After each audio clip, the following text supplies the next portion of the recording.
Ihinda-inĩ rĩa mĩeri mĩtare yũkĩte ahuthiri othe a motungata ma thitima nĩ marĩkoragwo magĩtaũkĩrwo nĩ mũtaratara ũrĩa ũhũthĩkĩte mũno makĩria harĩ gũkinyanĩria mũigana wa units iria mahũthĩrĩte na mũigana wa mbeca ciacio, kuona rĩu kambuni ĩyo ĩkirie kũrugũria mũtaratara mwerũ.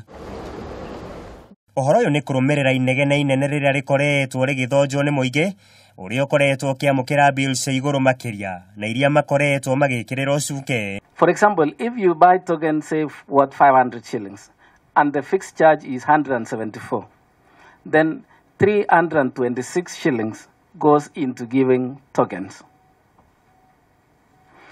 Now, if you consume those tokens, say within a week, and you buy another set of tokens for 500 shillings, you will then get the full value of 500 because you have already paid the fixed charge. Mwandĩki mũkaru ministry-inĩ ya hinya Engineer Joseph Njoroge augĩte rĩu marorete kwarĩra mĩtaratara ĩrĩa kũhũthĩria mũingĩ ngarama ĩno arĩ nĩ hamwe na ũrugũria wa gĩthima gĩa thitima ya rũhuho mwena wa Turkana na kĩrĩa kĩna ũhoti wa kũruta megawatt 310. Because if, for example, my bill requires that I am debited 100,000 when my normal bill is usually 10,000, if you tell me to pay that 100,000, even the capacity to pay may not be there.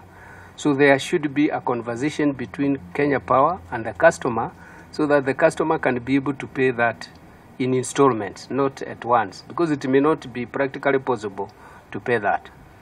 Magĩcokia ciũria mbere ya kamĩtĩ ya mbunge ĩgiĩ hinya, atongoria rũhonge-inĩ rũrũ arĩa nĩ hamwe na mũrũgamĩrĩri mũnene Kenta Ruth na director mũnene rũhonge-inĩ rwa gũthũrima mathogora ma maguta ERC Pavel Emeke moigĩte wagi wa thiritono na njĩra nginyanĩru cia ũkinyanĩria nĩ mamwe ma mathĩna marĩa mehotoreire kũhĩtana namo. At least one very big problem that we have been able to solve is the one of rationing, where we sometimes used to switch off power periodically because of insufficient capacity.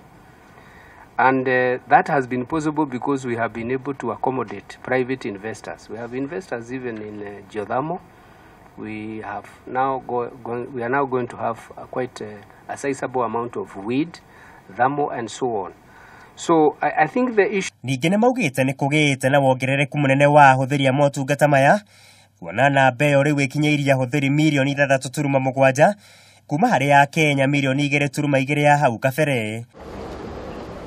Ica ikuhĩ kambuni ya Kenya Power na ĩrĩa nĩ ya mũmwe bũrũri-inĩ harĩ kuheana motungata ma thitima ĩkoretwo ĩigĩtwo gacũmbĩrĩ igũrũ nĩ ya mbunge kumana na motungata mararu kũrĩ mũingĩ.